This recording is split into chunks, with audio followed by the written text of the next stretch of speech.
धारा 100 और धारा 101 दोनों आपराधिक मानववध की बात करते हैं। आपराधिक मानववध का एक विस्तृत हम अप्रोच लेंगे, और विस्तृत अप्रोच का मतलब है जहां किसी व्यक्ति की हत्या कारित की जाती है। तो जब किसी व्यक्ति की हत्या कारित की जाएगी तो कौन धारा 100 में आएगा और कौन धारा 101 में आएगा, तो इसकी बातें आपसे कौन कराए, धारा 100 और धारा 101। तो इसे हम इंग्लिश अगर लॉ में जाएं तो इसे आपराधिक नरवध कहा जाता है। आपराधिक क्या है, नरवध। इसके लिए इंग्लिश में एक शब्द है, उस शब्द का नाम है कल्पेबल होमिसाइड। अब वहां पर होमिसाइड शब्द, होमिसाइड का मतलब क्या होता है, होमिसाइड, होमिसाइड दो शब्दों से मिलकर बना है। एक का मतलब होता है साइड और दूसरे का मतलब होता है होमी। होमी का मतलब होता है ह्यूमन, होमी का मतलब क्या होता है, ह्यूमन। और साइड का मतलब होता है कटिंग, कटिंग और किलिंग, कटिंग और किलिंग। अर्थात इसका मतलब होता है कि जब एक मानव के द्वारा दूसरे मानव की हत्या की जाए, जब एक मानव के द्वारा दूसरे मानव की हत्या की जाए तो उसे हम क्या कहते हैं, होमिसाइड कहते हैं। उसे हम क्या कहते हैं, होमिसाइड कहते हैं। अब जो होमिसाइड होता है वो टू टाइप्स का होता है। होमिसाइड जो होता है वो टू टाइप्स का होता है। पहला होगा जो विधिपूर्ण होमिसाइड होगा। कैसा होगा, विधिपूर्ण। और दूसरा जो होता है वो अविधिपूर्ण होता है।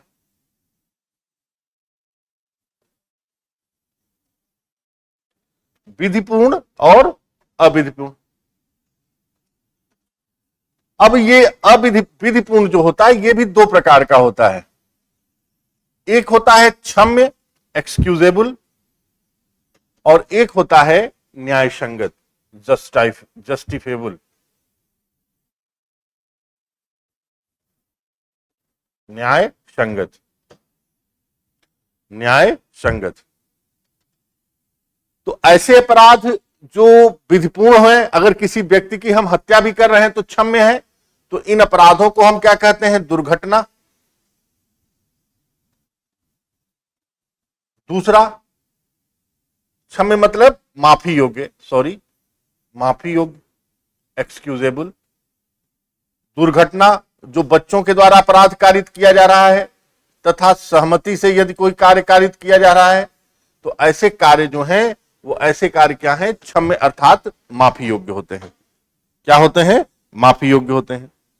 और अब अगर न्याय संगत अपराधों की बात किया जाए तो मिस्टेक जो होता है, भूल जो होती है, भूल के अलावा आपका राइट ऑफ प्राइवेट डिफेंस जो है, प्रतिरक्षा है, प्रतिरक्षा है, आवश्यकता है, ये सारे काम क्या होते हैं, नेसेसिटी अर्थात न्याय संगत की श्रेणी के अंतर्गत आएंगे। अर्थात इसके लिए जो होमिसाइड है, होमिसाइड को न्याय संगत रूप से शामिल किया जाता है।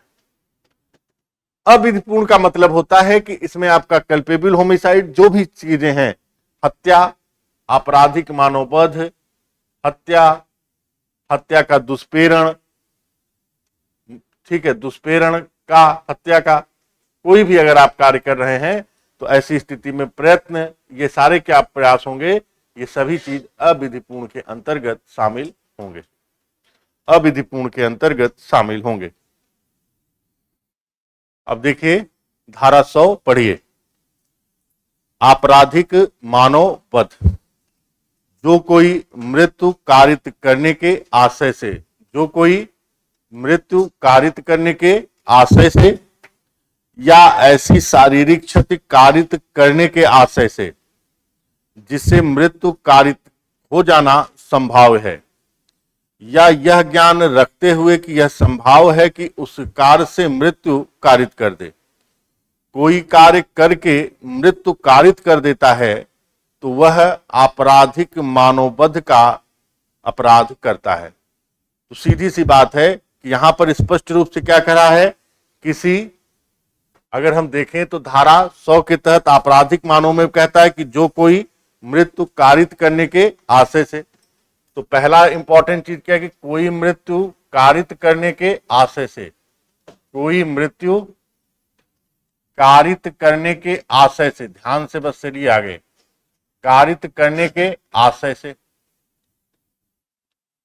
दूसरा क्या कह रहा है, दूसरा कह रहा है कोई कार्य के द्वारा मृत्यु कारित करना। हम किसी कार्य के माध्यम से क्या करेंगे?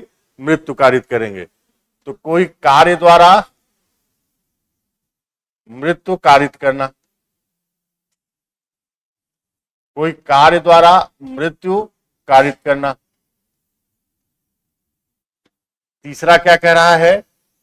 तीसरा कह रहा है कि कार्य कैसा होना चाहिए? कार्य ऐसा होना चाहिए कि मृत्यु कारित करने के आशय से।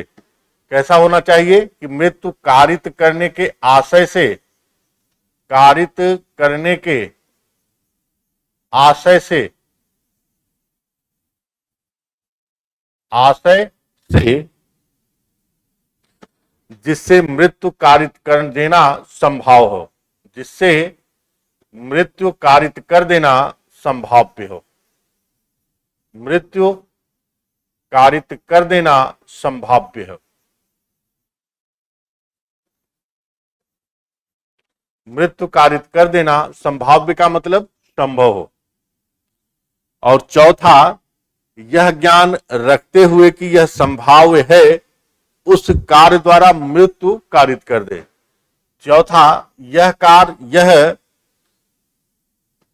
ज्ञान रखते हुए, यहां पर ज्ञान की बात हुई, यह ज्ञान रखते हुए, यह ज्ञान रखते हुए, ज्ञान रखते हुए कि उस कार्य से मृत्यु कारित होना संभाव्य है, मृत्यु कारित होना संभाव्य है, मृत्यु कारित होना संभाव्य है। तो ऐसा कार्य आपराधिक मानववध की श्रेणी के अंतर्गत शामिल होगा। तो ऐसा कार्य आपराधिक मानववध की श्रेणी के अंतर्गत शामिल होगा। जो कोई मृत्यु कारित करने के आशय से कोई कार्य द्वारा मृत्यु कारित करता है और मृत्यु कारित करने के आशय से जिससे मृत्यु कारित करना संभाव्य हो, यह ज्ञान रखते हुए कि उस कार्य से मृत्यु कारित संभाव्य है, तो ऐसी स्थिति में व्यक्ति आपराधिक मानववध का दोषी होगा। कैसा दोषी होगा? आपराधिक मानववध का दोषी होगा। अब सारे इन तत्वों को अपने माइंड में बैठा लीजिए। अब पहले स्टेप बाय स्टेप सारे तत्वों को समझिए कि कौन सा चीज क्या कह रहा है। तो कोई मृत्यु कारित करने के आशय से, तो पहला जो पॉइंट है वो सीधा से बात कर रहा है कि कोई मृत्यु पारित करने के आशय से। तो कोई मृत्यु कारित करने के आशय से, तो इसका मतलब है कि जो मृत्यु कारित करना है वो मृत्यु किसका कारित करना है? किसी मानव का। किसका कारित करना है? किसी मानव का। तो किसी मानव का मृत्यु कारित करने के आशय से यदि कोई व्यक्ति कोई कृत्य करता है, तो ऐसी स्थिति में वह कृत्य आपराधिक मानववध की श्रेणी में शामिल होता है।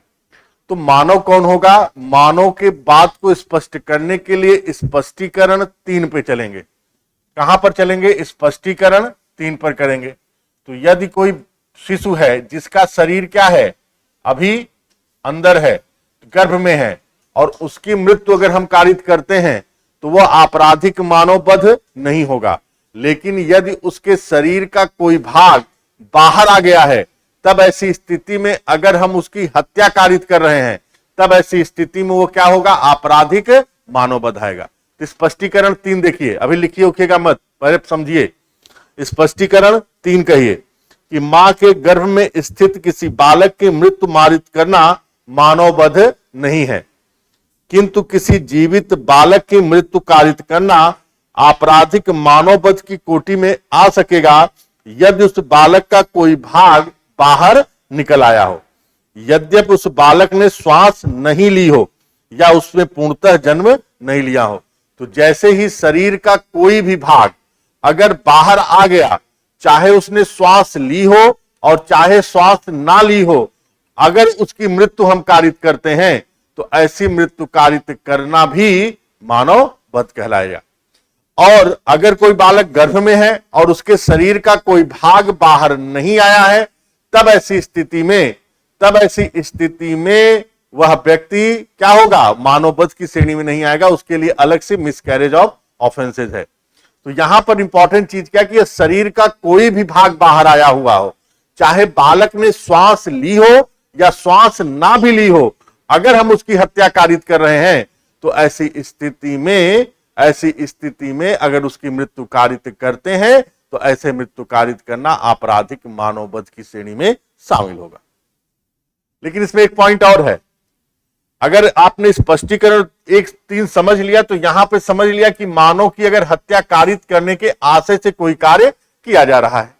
यहां पे आशय का मतलब यह नहीं है कि किसी स्पेसिफिक पर्सन का आशय हो, यहां आशय का मतलब किसी स्पेसिफिक पर्सन अर्थात विशिष्ट प्रकार के व्यक्ति के विरुद्ध आशय रखे और तब उसकी मृत्यु कारित करे, ऐसी कोई आवश्यकता नहीं है।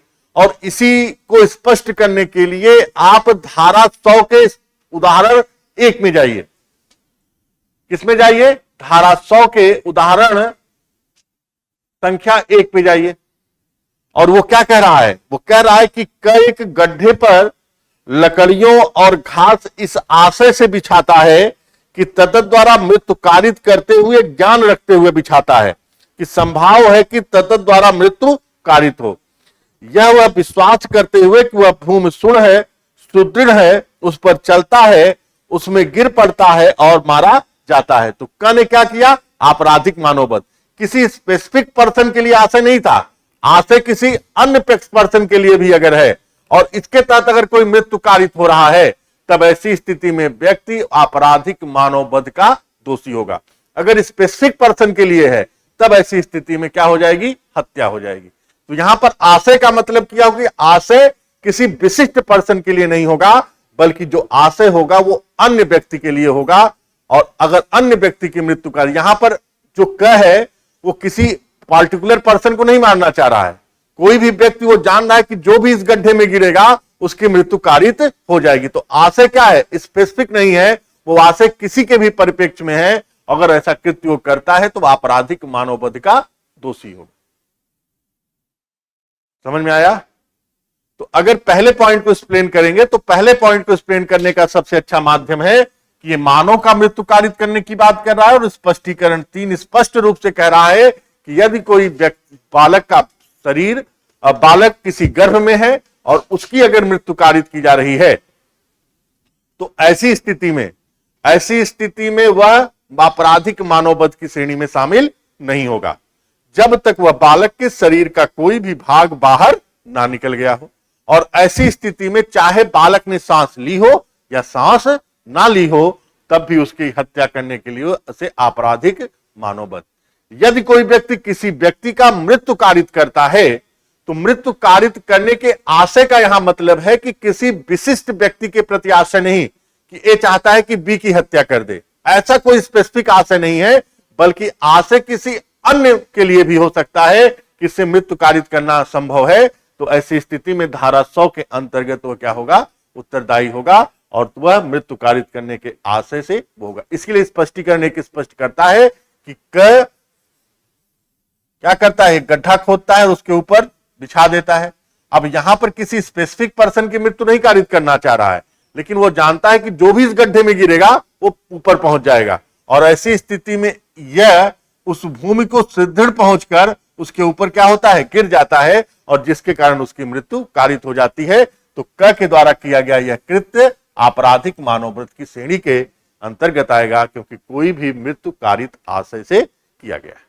तो आशय मतलब स्पेसिफिक पर्सन नहीं, आशय का मतलब किसी अन्य के लिए भी वह क्या होता है? शामिल होता है। दूसरा तत्व कहता है किसी कार्य के द्वारा मृत्यु कारित करना। बहुत स्पष्टता से समझिए, कार्य, यहां पे कार्य के अंतर्गत अवैध लोप भी शामिल है। कार्य के अंतर्गत अवैध लोप भी शामिल है। तो किसी कार्य के द्वारा मृत्यु कारित करना, किसी कार्य के द्वारा मृत्यु कारित करना। अब कार्य के द्वारा मृत्यु कारित करने के अंतर्गत, इस कार्य शब्द के अंतर्गत अवैध लोप भी है। अब मान लीजिए एक व्यक्ति है और वह क्या है? एक जेलर है और एक कैदी बी को वो जानबूझकर खाना नहीं दे रहा है। तो ऐसी स्थिति में वो जेलर किस बात का दोषी होगा? वो जेलर हत्या का दोषी होगा। क्यों? क्योंकि यहां पर उसने अपने विधिक कर्तव्यों का लोप किया। तो जब कोई व्यक्ति अपने विधिक कर्तव्यों का लोप कर रहा है, जब कोई व्यक्ति अपने विधिक कर्तव्यों का लोप कर रहा है, तो ऐसी स्थिति में उसके द्वारा किया गया कृत्य हत्या होगा। जैसे कोई नर्स है, नर्स का केयर क्या है? नर्स का केयर है कि बच्चे का केयर करना। लेकिन अगर बच्चा किसी बाथ टब पर गिर जाता है और स्वेच्छा से वो उसको देखती रहती है, तो ऐसी स्थिति में उसका कार्य क्या है? हत्या है। तो यहां पर कार्य के मतलबगत अवैध लोप भी शामिल है, और किसी कार्य के माध्यम से, चाहे हम उसे मारे, डुबोए या कुछ भी करें। एक एग्जांपल और समझिए। मान लीजिए ये एक नहर है, और ये नहर बहुत गहरी है, और जो भी व्यक्ति जाता है वहां पर एक व्यक्ति को अपॉइंट किया गया है, एक्स नामक व्यक्ति को, और कहा गया है कि ये जो इस नहर में जाने वाले व्यक्तियों को बताए कि ये नहर गहरी है, और अगर वो वहां पर जाते हैं तो ऐसी स्थिति में डूबने की संभावना है। लेकिन अगर एक्स अपने इस कार्य को सही रूप से कारित नहीं करता, तो ऐसी स्थिति में एक्स के द्वारा जो लोप किया गया, ये लोप हत्या के समान है, अर्थात वो हत्या के लिए दोषी होगा। तो जब कोई व्यक्ति अपने विधिक दायित्वों का लोप करे, तो ऐसी स्थिति में उसके सारे कार्य हत्या की श्रेणी में आएंगे, ना कि आपराधिक मानववध में। लेकिन अगर कोई कार्य मानवीय है, तब ऐसी स्थिति में अगर वह व्यक्ति अपने कार्यों का अवैध लोप कर रहा है, तब उसके द्वारा किया गया कार्य आपराधिक मानववध की श्रेणी के अंतर्गत शामिल होगा। ओम प्रकाश बनाम स्टेट ऑफ पंजाब ने कहा कि उसने अपनी पत्नी को एक कमरे में बंद कर दिया, और उसने उसको उसकी मृत्यु को कारित करने के आशय से उसने क्या किया? खाना देना नहीं दिया। और ऐसी स्थिति में अगर उसकी मृत्यु कारित हो जाती, तो उसके द्वारा किया गया कृत्य आपराधिक मानववध की श्रेणी के अंतर्गत शामिल होता। क्यों? कृत्य क्या था? अमानवीय था। तो जहां पर मानवीय होगा, वहीं पर अगर कोई व्यक्ति अपने अवैध कार्यों का लोप करेगा, तो ऐसी स्थिति में उसके द्वारा किया गया कृत्य आपराधिक मानववध की श्रेणी में शामिल होता है।